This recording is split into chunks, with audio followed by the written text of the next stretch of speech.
sooner than expected. There'll be far more ads on Google and AI overviews coming soon. I think it'll be really interesting to see how it works and how many users actually click through. Because right now we're not seeing a ton of behavior of people actually looking at the sources and citations and AIOs. But what are you seeing, Thomas?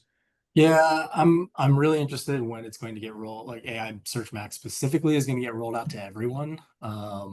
Just I know there's been a lot of interest, but as we know, those products that get rolled out, especially initially, are not always the highest performing. So love to see some data before we really start to launch it and test it with clients. Yeah, that'll be interesting. I think early adopters will win. Like those that are there, learning, adjusting, optimizing their websites will win an AI Max and an AI. Totally, totally agree. It'll be very Um, interesting to see the other LLMs stand up, like with Perplexity roll out ads with ChatGPT. It's unknown. yeah, and it's interesting. All of the platforms that are starting to roll out either AI overviews or just search functions in general. Like I think Reddit and TikTok rolling out their search functions. Are they going to adopt the AI route with those search functions and it really placing ads in those as well? That'll be interesting to see. Yeah. Welcome everyone. I see we have a lot of participants joining. I just want to ask you to introduce yourself, let us know where you're zooming in from, what you hope to learn, what your title is. Already see some of you are doing so. We've got Jonathan Lyons from Louisville, Kentucky. Hi, Jonathan. Hey, Jonathan, welcome. Welcome, Ernest and Amy. Ooh, New Zealand. Nice. Yeah, it's got to be Time pretty is late. Yeah, it's not. Florida, IQ Fiber. Cool. Well, thanks for introducing yourselves. If you're here for why your Google Ads waste budget and 5.5 fixes that work. My name is Kimberly Anderson Much, and I'm the Director of Content here at Go Fish Digital. If you're responsible for driving revenue for paid search, this session is built for you. Most teams don't realize how much budget is quietly leaking through setup flaws, automation drift, and broken tracking. We're going to show you exactly where that happens and how to fix it fast. We've got two incredible experts here today. First up is Thomas Driver. He's the Senior Director of Paid Media at REQ. He helps brands like Bare Minerals and The General unlock serious efficiency on Google and Amazon, and he's here to share the most common issues he sees across underperforming accounts. Joining him is David Dweck, EVP and GM of our e-commerce division at GoFish. He's managed over $3 billion in ad spend, scaled massive teams at Wpromote, and now leads integrated paid and organic strategies that help brands stay ahead of shifting SERPs and AI-powered search. So let's get into it. Thanks, Kim. Yeah. Good to see everybody. Want to set the stage a bit before we dive through the content. So yeah, overseeing lots of spend per Kim's intro, but it's because I'm older. I've been running Google Ads campaigns back when they were called AdWords, and it was, not even the leader. There was Microsoft Live, there was Yahoo Overture. So yes, I'm old, but also been in the industry for a while, and I'd say that it's been a very interesting evolution watching how Google's evolved over the last, I call it 18, 19, 20 years of my career at least. Um, I think there's one maxim we'll start here, which is like most accounts we audit are built to waste money from the start, and this actually isn't necessarily on the practitioner or the manager managing accounts. This is really Google's default. It takes good management to kind of avoid wasting money on Google. Going back to the start of my time, the default settings back in 2006 and 7 were opt to into search and the content network, which is now the display network, which is now probably something else or evolved the display network and something else.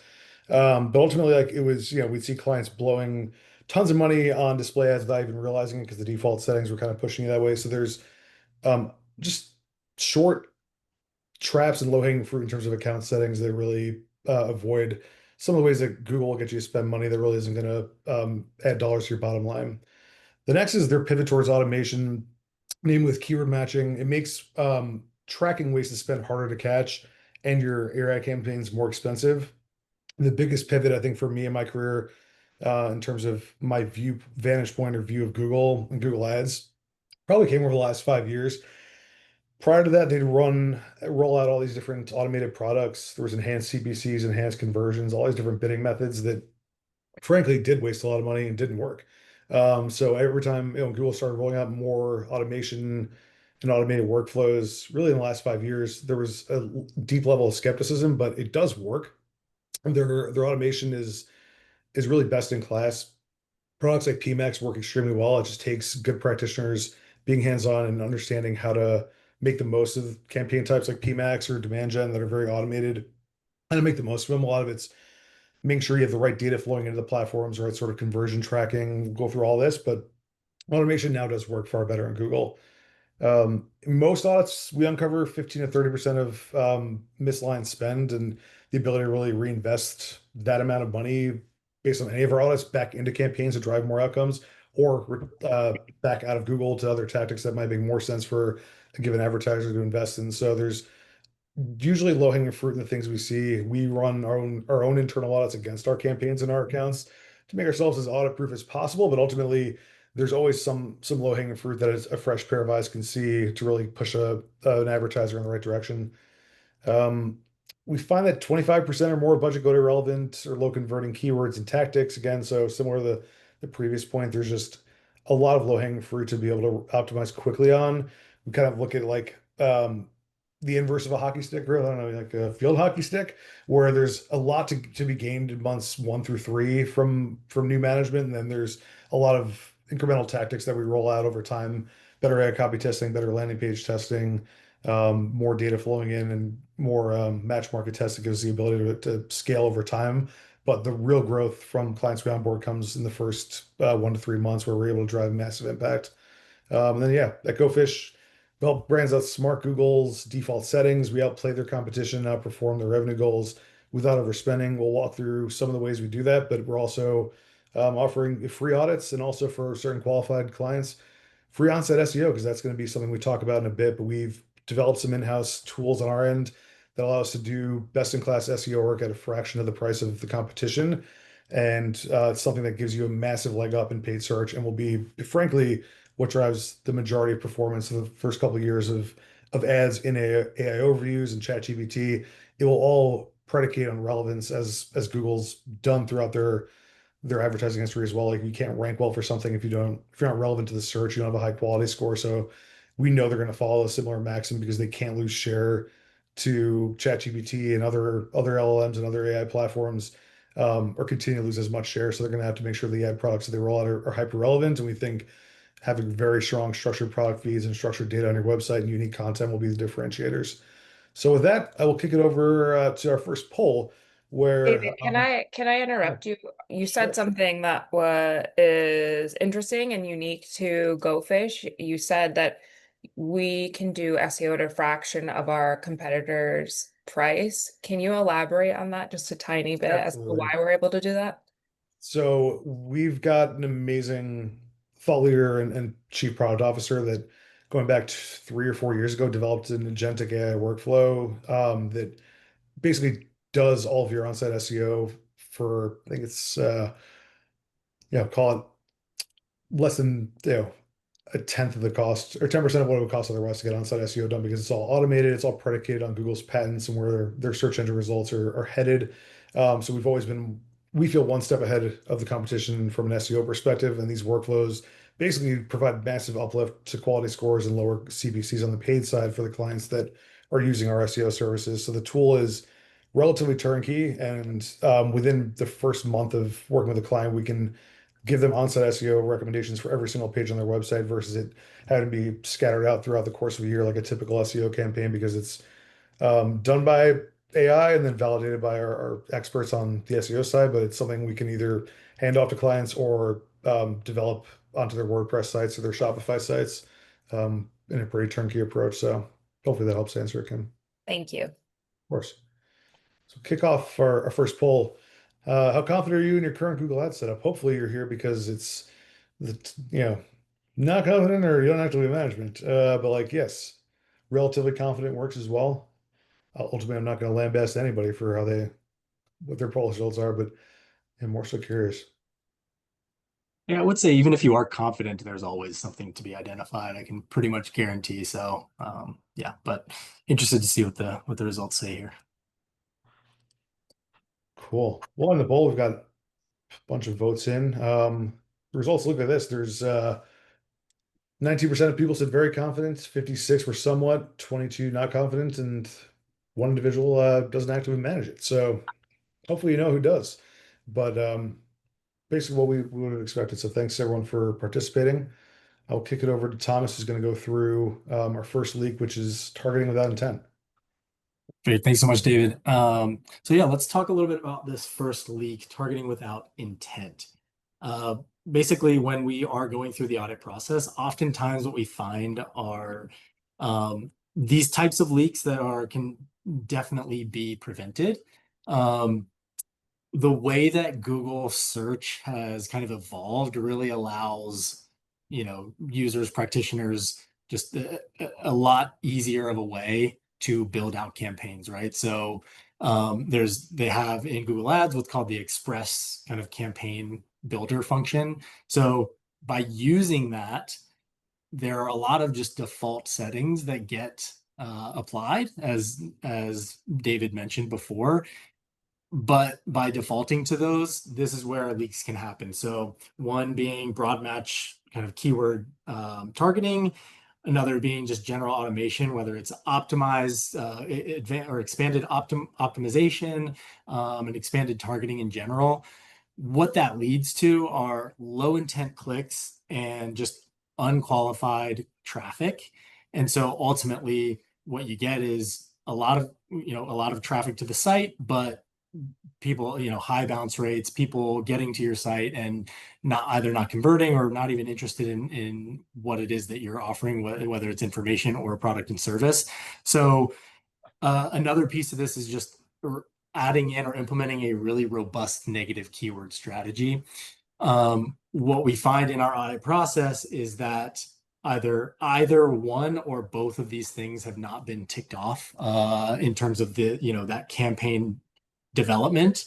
So we at GoFish and REQ can come in, take a look at, how were these campaigns originally set up, see where these leaks might be occurring in the automation, development process of that campaign build, and identify, okay, let's stop these leaks, right? And then try to nail down on where that intent, where those users are coming from that are high quality and are showing that intent of what it is that our advertisers have to offer or sell. So as David mentioned before, Barracuda being kind of our proprietary tool for us to be able to lean on for that automation, that AI learning, to allow us to streamline this analysis in our audits, really allows us to dive deeper, faster, and identify these things quicker to, again, kind of address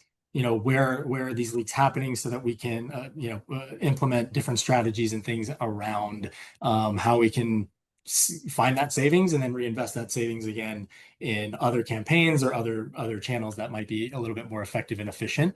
And we can actually visualize this on the next slide here in this example being a campaign or an account that we inherited. We brought them on around April. This time frame looks at January through almost year to date, about the middle of last month in July. We adopted this in April. We started that audit process. You can see we made some changes around mid-April. And what we did here was we identified that these leaks were happening. One change that we made was we increased our spend. The other change that we made was we implemented a lot more negative keywords. And again, another kind of feature of Barracuda is that it has an n-gram analysis tool that we can leverage, which n-grams, if you're not familiar, are essentially, it's a way for us to analyze different patterns in search queries and phrases to say, okay, these are super effective. these are very much ineffective. So here is a list of keywords that we should really aggressively be targeting. And here are some that we should probably be negating, at their very least, be pausing and turning off from the account so that we're not wasting that spend. So this allows us to go in, apply those negative terms, and you can see really that change having a pretty dramatic effect on the campaign itself. We started driving a lot more traffic. That's likely due to some of that increase in spend, but also that an increase in spend is never guaranteeing an increase in conversions. And so that increase in conversions, you can definitely see the impacts from us implementing much more of the negative keyword strategy. So yeah, we were able to identify that. And even, it ends here July 15th, but I'm quite confident to say that this performance has probably ticked up even since then, and continued to improve just based on, the way that we continue to leverage the Barracuda tools to manage our campaigns. Love it. Yeah. I'll go on to the next leak, but yeah, way to turn a negative into a positive. Sorry to be really cheesy. Anyway, leak number two, campaign structures that don't necessarily map to your goals. So what we often see is campaigns are built around platform defaults. We talked about this a bit earlier, but ultimately the main thing that clients and advertisers should focus on is making sure that Google is mapped towards your business goals. I like to think that media in general can be flexed and leveraged in ways that aren't just meant to do the thing a platform is meant to do. A good example of this would be I had a client years ago that we used. They were, I guess I can say it now. They're a big competitor to ESPN. They were up and coming, and people didn't even know that they had programming on, what time that programming was on, or what channel they could actually find things on back when channels were a thing. Shout out 2015. So what we did with them was it's like Google wants you to focus on gaining clicks.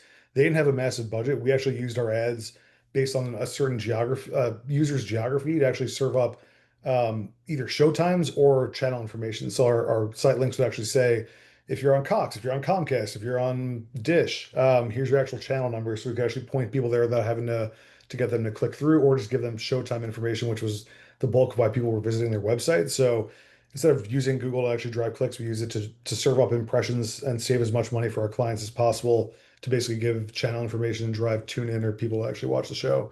So campaigns need to be built around client objectives. That's the main thing that advertisers need to focus on. They shouldn't like campaign management shouldn't be like, I've done this before for certain businesses. This is the approach. It all needs to map back to what a C-suite or a board of directors goals really are for a given business. If they're trying to drive efficiency and push more EBITDA or margin without in their business, our tactics would change. If they're trying to drive high growth, do prospecting, conquest certain competitors, our tactics would change. So we fix a lot of these issues by doing far more sophisticated keyword clustering around given funnel stage and user discovery points. This is evolving rapidly with search happening outside of Google on social networks, happening within LLMs and other AI platforms. So the way that consumers are actually discovering products and services is evolving greatly. And the common thread throughout this is making sure you have really strong keyword clusters that are very direct and ads that meet that. We'll keep talking about Barracuda, uh, very ferocious fish, but also the tool that we built that gives you the ability to um, cluster all your keywords around semantic relevance, which is really aligned around how Google ranks keywords in general. This gives advertisers a big leg up in how we build campaign structures, which is this little awesome map on the right here, but also how we build negative keywords as well as ad copy. So there's a lot that we glean through just being able to build out keyword sets far more rapidly than our competition because we've built a tool that automates a lot of it, and then we're able to test rapidly and really improve other aspects of campaigns like responsive search ads and other things that drive clicks and results. So this left image here is really just like, what is your end goal? What business objectives align to these things? Awareness consideration would be, I think, far more growth oriented tactics and would change the mix of strategies we run within Google, whereas conversion loyalty, far more down funnel and easier to focus on, but ultimately you like to see a good mix, and ultimately you want to make sure your campaign structures map back towards your business objectives and your business goals versus marketing objectives. We one of our main maxims here at GoFish is just because something measures well doesn't mean it's performing well. I like to think of branded search as a really good example of this. it's going to measure unbelievably strong and has throughout the entirety of my career because obviously if someone's searching for your brand or product or a combination of those two things, they're going to convert very well. It's going to be very cost effective as the advertiser to run those. But just because it's measuring well doesn't necessarily mean it's driving incrementality to your business because those users were looking for you anyway. So we really want to make sure that your campaign structure maps tactics, keywords, conversion actions, and landing pages all towards the right place, and that you have a very robust negative keyword strategy that pushes users to the right things. Negative keywords, great question, Ernest. What are negative keywords? They're keywords you actually want to block from your campaign. So I worked with an advertiser back in, way long ago. Post the Great Recession before COVID, 2010, 2011, they sold iPhone cases that deflected radiation. And what we found was we didn't want people that were looking for just any generic iPhone cases because we were going to blow through our budget. So we ended up blocking a lot of terms, competitor terms like trying to think of some of the I don't know, like Apple branded iPhone cases, for example, and basically honed in on the right set of keywords that would drive a positive return on ad spend. Because there was a lot of people looking for certain cases, certain designs. We wanted to block people looking for like Nintendo iPhone cases because those weren't relevant to us. So negative keywords give advertisers the ability to block certain searches from resulting in your ads being served. It's a good way of reducing costs on wasted spend. Another way to think about it, I had a mortgage client. They want to show up for mortgage calculator because like they would cost like $30 for every click, and people were just ballparking their estimated mortgage rates versus actually getting quotes. So things like that, depending on what an advertiser's focused on, you'll want to negate and make sure that you're focused on. And then there's another layer to negative keywords where you embed them. They might be keywords that are or prominent in your campaign, but you want to block them from serving in one of your ad groups to another ad group to basically just maximize your how relevant your ad is to a given search. So hopefully that helps answer it. I'll pass it back to Tommy D here. It's going to go through leak number 3, which is wrong bidding strategies. Perfect. And you're speaking my language in the last leak because you talked a lot about kind of alignment, making sure that your campaigns are matching up with your objectives. This speaks directly to that as well. It's all about that through line from your keyword target, your ad copy, all the way through to your landing page, right? You want to make sure that you have that through line, that constant message, making sure that your keyword targets are very much relevant to what it is that's on your landing page. You're making sure your ad copy again is also relevant there, but it doesn't stop there. That's, kind of on the user end and what the user sees. The other piece to it, the flip side to that, is the alignment with, just like you said, the objective of your business and making sure that your campaign bidding strategy is also aligned. Because what we have seen in many audits, as well as just other, just general campaigns, is that the bidding strategy and the campaign objective are not aligned, and that can definitely cause some leakage and some wasted spend. So we can go straight to the example here, actually.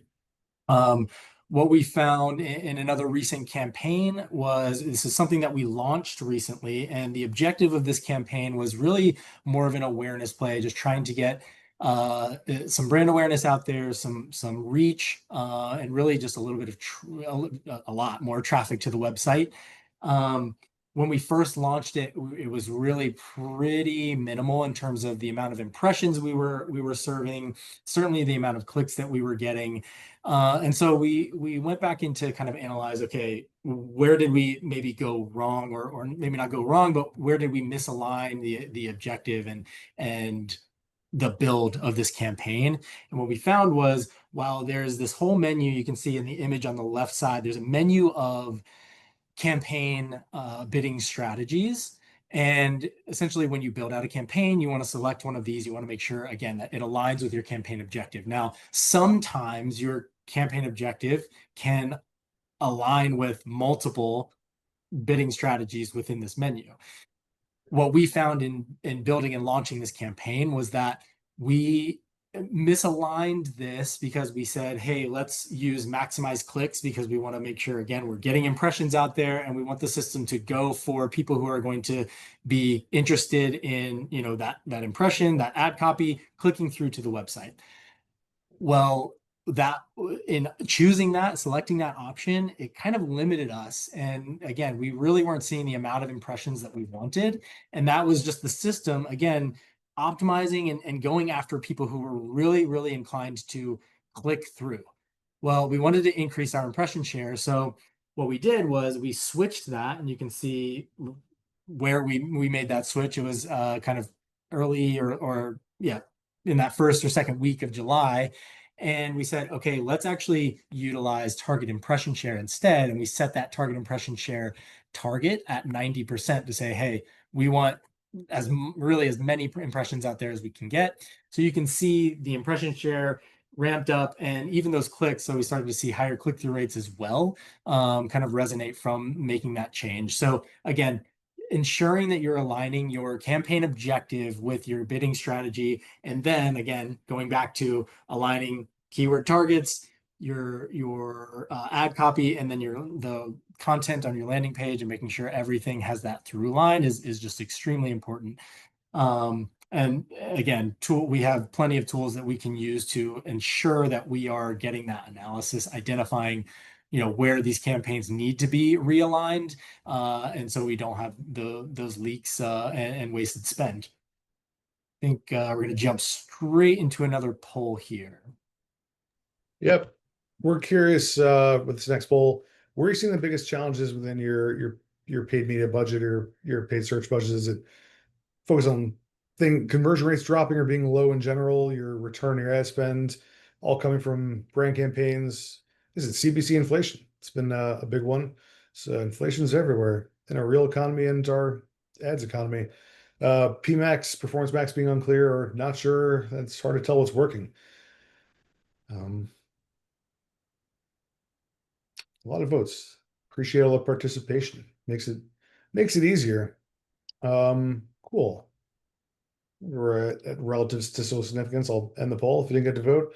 Sorry, not intentional. But here's what look at things. There's the bulk of things are really focused on CPC inflation. So we've got a perfect remedy for that we're going to talk about in a couple slides. And then performance max, performance being unclear. Those two kind of leading the way. And return on ad spend being all branded. And then the last two are either not sure what's working or low conversion rates. I think I could address some of these. Brand ROAS, or all your ROAS coming from brand. There's a tool we've developed that actually dynamically bids on a search by search basis whether or not your competition's bidding on your brand terms. If they are bidding on your brand terms, you're able to still serve.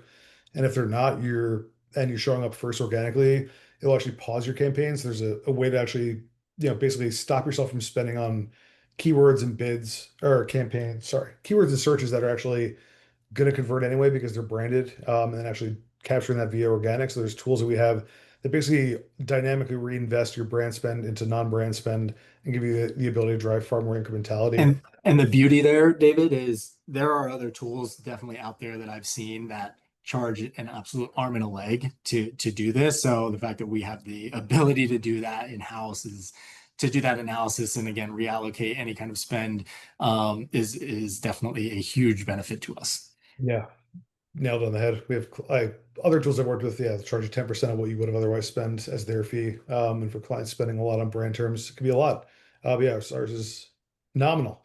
And then yeah, performance max, performance being relatively unclear. I'll speak to that quickly, which is it's become less of a black box. They're giving more visibility now, but still relatively limited. Ultimately, there are ways of setting up your campaigns and incrementality tests that will give you a better sense of what is and isn't working. And those are things we can chat through.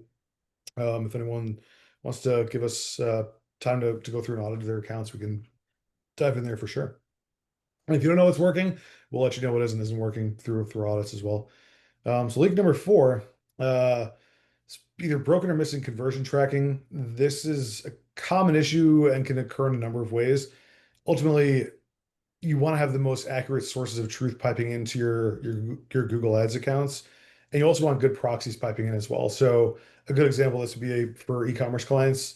We'll obviously track every conversion, every sale that happens down to the SKU level, so we can report back on what product, color, quantity was purchased of a given product, but also we'll pipe in every stage of the actual shopper journey throughout a client's website. So we'll actually look at how many people are reaching certain landing pages, how many people are searching, how many people are actually adding things to their cart, if there's drop off from cart behavior to ultimately purchasing, and then we'll use those signals to dynamically bid and basically set a weighting that we're aligned on with our clients. It gives us the ability to give some credit to some of those more upstream metrics if it's viewing a product or searching on an e-commerce website or adding something to your cart. Those are good proxies for eventual purchase. So it gives us the ability to weight those actions a bit in different ways versus them being a binary. They converted or they didn't, and gives Google far more signal to actually auto optimize and performance max the ability as an example to better optimize. So we have a calculator we built here that basically found over $20,000 on a monthly basis in misattributed conversions. This is all fixed with a single tag update. Basically, we just made sure the right conversions were piping back in. These screenshots on this slide, basically, it's like shows you where to look for your conversions, if like the status of those conversions. So you'll see if you have a microscope in this bottom left image, like there's certain conversion actions in here that aren't actually tracking. So it's a pretty direct red alert to clients. Like make sure if they're here and you want them being tracked, that they're set up the right way. That's something we're happy to audit. And then on the right, it's a look at a very sophisticated look at all the different conversion actions we'll test for given clients. This is from a lead gen client where there's form fills. If they started the form, dropped off, if they've downloaded white papers, et cetera. This is for a B2B client that has a longer lead cycle and sales cycle. But ultimately, we wanted a lot of proxies for conversion in the platforms because we wanted to make sure that we can tell Google, these actions still matter. They might matter less than a form fill or someone downloading our white paper, but they're still extremely important, and don't lose sight of bidding on users that are actually going to take some of these as more upstream actions. So more signal leads to better performance. Going back to Google and making sure that signal has resilience and those conversion points have resilience in the Google Ads platform is immensely powerful because all these things should map back to what it is your business is trying to accomplish with advertising in the first place. It's not always just sales. Yeah. That back to Thomas to talk through the set and forget trap. Yeah, and this is something that the set and forget trap is something that applies certainly to campaigns, but also to conversion tracking. So kind of, relating what you're talking about and making sure that your conversions are set up properly, but also making sure that you're maintaining and monitoring those things. And so you're not forgetting about that conversion setup. Maybe you have something that you're tracking and then, it breaks. If you're not monitoring that, you want to make sure you're definitely going to be leaking spend. This also applies to the campaign, again, building side. Now, I mentioned before that Google has made it very, very easy for practitioners, users of the platform to build out new campaigns. There are sexy terms out there like automation, AI, machine learning, especially as it's related to Google Ads and just Google in general. These are very appealing terms, but they can be definitely a slippery slope. What you want to avoid is definitely the set and forget trap in terms of creating new campaigns, getting everything aligned, building it out perfectly the exact way that you feel that it's properly tracking everything. You're getting really strong performance and you're seeing really strong data coming from those campaigns. If you're not monitoring the build and the structure of those campaigns, you're going to start quietly draining spend and then ultimately not so quietly draining spend. I can pretty much guarantee you. So you do not want to neglect your campaigns. You want to constantly be monitoring. You really want to make sure that you're teaming up with an agency. So if you don't have somebody in-house, if you are not partnering with somebody already, and you don't have time to be doing this on a daily basis, then you need to make sure that you are partnering with somebody who can and has the expertise to do so. Because again, setting up a campaign properly, feeling really good about it. If that campaign is neglected after a month or 2 months, you're slowly going to start draining that spend. You're going to start seeing that leakage. You're not going to be seeing the performance and maximizing and optimizing off of performance that should probably be stronger. So again, a very common thing that we see as we audit accounts and start to dig into things that maybe we didn't build or something that's just clearly not being monitored on a daily or weekly basis. And then I'll pass it back to Dweck for just a little kind of sneak peek, half leak that we've identified as well. Yeah. So this is called Leak 5.5, which is somehow more leaks than I've had in my basement this year. We're calling it the point 0.5 because there's a lot of blind spots to that advertisers have by focusing just on pulling the levers or focusing on the settings within Google Ads.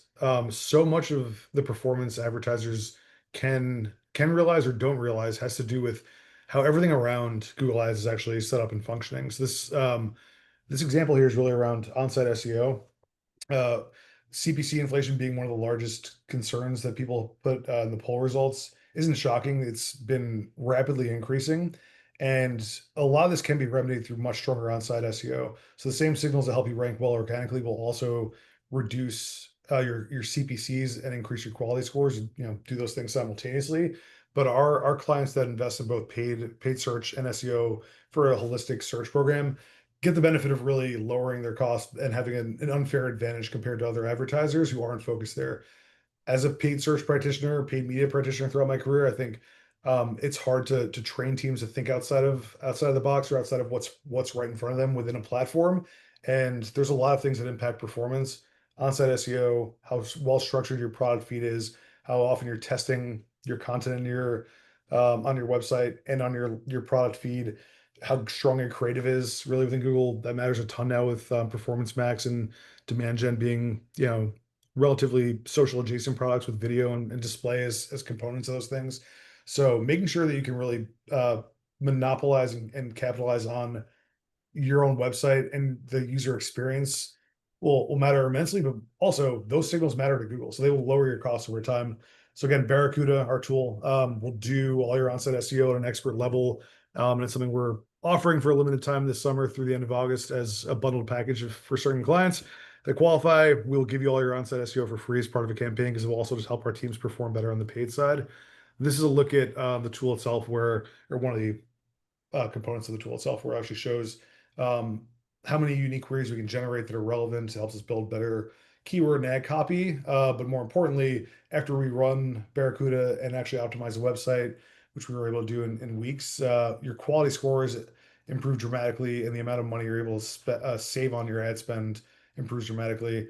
As an agency, obviously, we want to see spend moving up and to the right, but our goals are really focused on clients' businesses, and we shouldn't be no agency or no campaign manager should be incentivized on just increasing spend. They should be incentivized on driving your business forward and improving quality scores. While it may lower the amount you're spending, it really boosts performance. So these are some of the things that really happen outside and around the edges of ads management and paid media management. In this case, Google Ads management, that really impact performance. It's something that we think we have an unfair advantage with because of the tools we built to give clients far stronger on-site SEO and far stronger product feeds. So with that, I will pass it back to Thomas to kind of do a quick summation of the presentation. Then we'll show our faces once and go over to QA. So over to you, Thomas. Yeah, and just to kind of piggyback a little bit on that last, half leak that you were talking about, and if you joined while David and I were talking at the top of the call, maybe you heard us talking about AI Search Max, and if not, AI Search Max is basically a way that Google is rolling out a new campaign type that's going to be, really ideally realized in terms of the success that we see is going to be making sure that you're marrying both the SEO side of things as well as the paid side. And that campaign type, if you're not leveraging both of those things, then you're not going to be able, really the future of Google and the future of search in general is going to be very much predicated on how are you leveraging both sides of the coin there. So again, very important. And again, just as Dweck mentioned, we have tools that allow us to really identify things on both sides. And so that free audit is a huge benefit, I will say. All right, so what not to do before Q4? As we mentioned, don't increase budget without fixing structural waste, right? Don't target without intent. Don't set and forget. Make sure that you are or you have whoever it is that your practitioner is setting up campaigns with intent in mind, as well as the campaign objectives, and lining those things up with those settings that you have within your campaigns. Launch PMAX. Don't launch PMAX without guardrails. I know we didn't touch too much on PMAX today, but you want to make sure with these automated types of campaigns, put your guardrails in place. PMAX is going to be really, really crucial in Q4, as you know, it tends to perform very well, especially for e-com and retail type businesses. So make sure that you have your guardrails in place when you're creating and launching PMAX campaigns. Do not rely on last year's data to make this year's decisions. This year, in a differing tariff world, in differing, just political climate, in differing economic climate, all of those things, last year is going to be very different in terms of the performance and the results that you get out of your campaign. So do not just do what you did last year. You need to do some analysis and make sure that you have the right strategy going into Q4 of 2025 and beyond. Do connect with an agency and team that helps you scale profitably, and not guess your way through really the remainder of the year, as well as the holidays. Thanks, Thomas. Last poll. Do you want a free audit of your Google Ads account? Give us a sense. Let us know. We've got teams on the standby that are willing to do the work. Worst case scenario, you learn something, take it away and run with it. Best case, we have subsequent conversations and are able to partner together and really help drive your businesses forward. Yes, happy to send more info, and also underscore how we're able to offer SEO and what that package looks like as part of a paid deal with us. Cool. With that, we can kick it over some QA as well. So there's one question that had been asked by Sarah, which was, what level of ad spend do you recommend to someone starting out managing an account? It really depends. There's ways of sizing the marketplace and understanding where you should be from a spend perspective. I think it always makes sense to understand what your budget limitations look like and then ramp up into that high level of spend over the course of a couple of weeks or a month. So you can figure out what's working, adjust things, and work upwards. But there's keyword planning tools that live within Google, or something we're able to walk through with you as well to help you get a sense of what spend could look like. But you can estimate the marketplace. It will give you ballpark cost per click that you can expect. You can even do it based on outcomes that you're looking for. So the number of leads, number of purchases you're looking for, to give you a sense of what spend should look like, depending on your parameters. If you want to target nationwide, globally, within a certain region or zip code, all those things can be estimated. So Google's got some great tools. We're also happy to walk you through some of those if you want to chat after this webinar. Yeah, unfortunately, not a straightforward answer to that question. It's always going to depend. Different industries, spend levels certainly vary, but your objectives also are going to be a pretty big factor in terms of, should you be having what type of management? Really, you should always have somebody managing your account. Again, somebody in there who knows not only your business, but also how to manage a paid ads account. So it's paramount that is in place regardless of what your spend is. But having kind of a team come in, like ours to come in and do that, it certainly would just kind of depend on your industry and your appetite for that type of ongoing management. Cool. Looks like we've got another question in the chat from Ivy. Yep.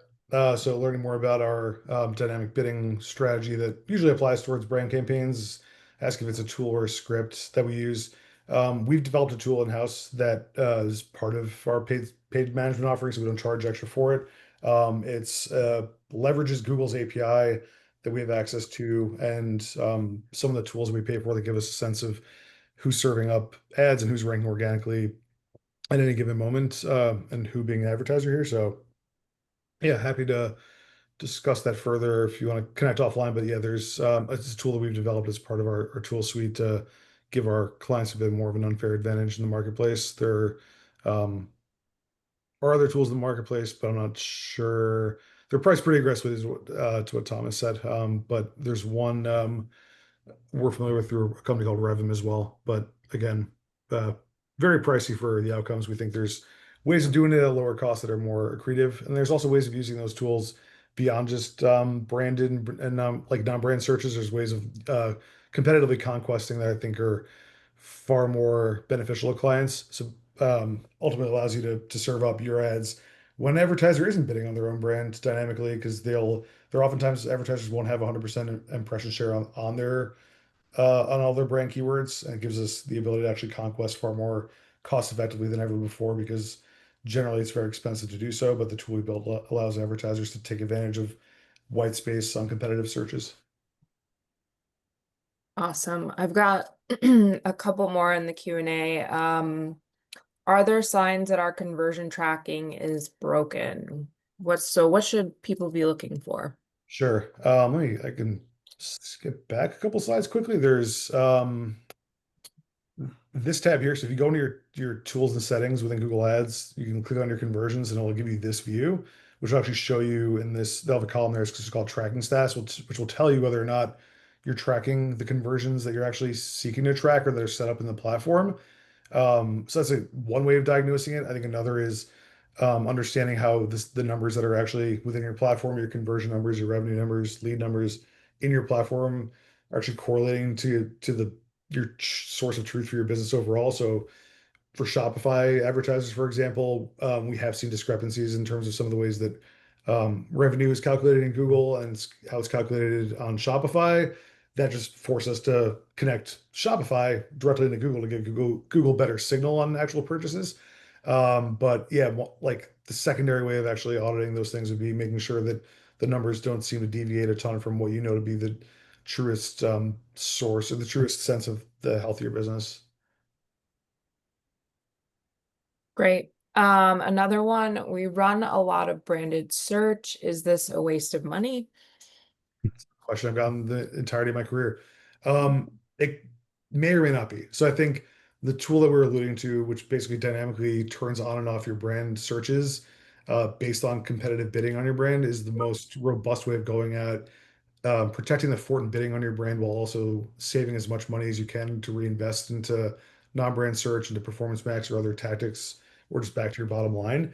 So the tool will basically make sure that if you're ranking first organically for your branded terms, that you're not paying for clicks you otherwise wouldn't if there's no competition. I think ultimately it really depends on competition and your organic rankings. If you're ranking well organically and there isn't another advertiser there to steal share of market, bidding on your brand doesn't make a ton of sense, but being able to control that dynamically is the most important thing. Ultimately, it's important to bid on your brand at all times and use this tool in addition to that, because you'll show up when you need to and you won't, and save as much money as possible. You want to show up if there's competitors bidding, because it will force their cost to be dramatically higher if they're bidding on your brand terms and you're there and you're present bidding on that, versus if you aren't bidding and they are, their costs dramatically drop. So it makes conquesting your brand far easier if you don't bid on it.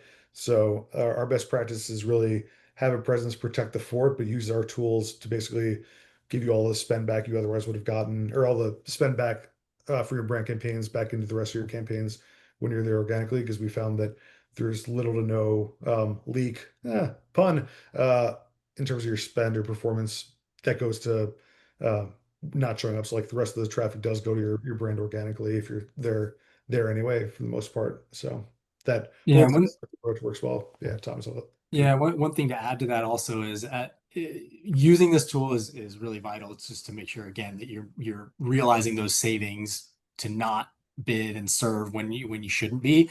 But when you are, it's the reason why branded search is so appealing. One, it's cost effective, right? Two, it's eating up some of that real estate on the search engine results page to drop down some of those competitors when they are bidding on your brand name or your brand searches. And three is you get to control that message. When you have an organic listing serve, you don't always get to control exactly what that organic listing says. Or maybe it's not pointing directly to maybe a page that you want it to be. in order to get that conversion, right? So by having a paid ad there, you have a lot more control over what that ad says, exactly what type of message you want to get out there. And then you're pointing that user directly to a page where maybe they're just going to have a higher propensity to actually convert and get through that conversion journey. So yeah, it's yes and no to the answer, I guess, or to the question, which is, is it a waste of money to bid on brand? Sometimes it is, but ultimately you do want to make sure that you are there when people are searching for you. Awesome. Thank you both. And then it looks like we've got a question from Abdullah in the chat. Yeah. If I haven't, you've already read it? Yeah, I've seen it. So the question is really oriented around if you're seeing fewer people signing up for this investment product and your conversion rates, your cost per conversions are increasing, um, and consumers are either investing less or depositing less in these investment accounts, what's the best advice in this case? I think probably would want to diagnose the account and get hands-on to get a better understanding. Frankly, I think there could be a lot of nuance to why this is occurring. Our broad strokes recommendation would be to maybe throttle back from PMAX plus search, and broad match keywords, and focus on maximizing results within whatever the best performing tactic is within that suite of tactics you're running. Figuring out where the diminishing returns are in your budget if you're profitable, and then go on to the next tactic. So the example here would be like invest in PMAX if it's working really well, or your top performing tactic. Once you start seeing performance trail off at certain spend levels, start with a secondary tactic. That'd be the broadest way that we'd recommend going at it. But ultimately, we can dig in and diagnose and understand if there's other factors that are contributing to increased cost per conversions that might go beyond just the mix of tactics you're running. There could be other leaks within your campaigns that we can shore up quickly and help turn performance around for you. So happy to run an audit because I think there's probably a lot more nuance than any answer we can give based on your question, Abdullah. But Thomas, I don't know if you had anything else you want to add to that. Oh, you hit it on the head there. I think that wraps for questions then. Cool. Amazing. Thank you all for spending 52 minutes with us. Looking forward to subsequent conversations. There will be a recording of this if any of you guys need it. Maybe I don't know. They get it. Yeah. Yep. So Yeah. you'll all get a recording tomorrow, 8 a.m. Eastern your time with slides. And do we have another slide on upcoming webinars? Nope. Okay. So yeah, let's have them follow you for more information. David and Thomas are posting and sharing some tactics on their social accounts, LinkedIn. So I'd highly recommend following. And if you have any questions or need anything, please reach out to us. You'll see in the chat we have our upcoming webinars. You can click through and see what's coming up and register. And I think that covers everything. Thank you all. Awesome. Thank you all for joining. Thank you.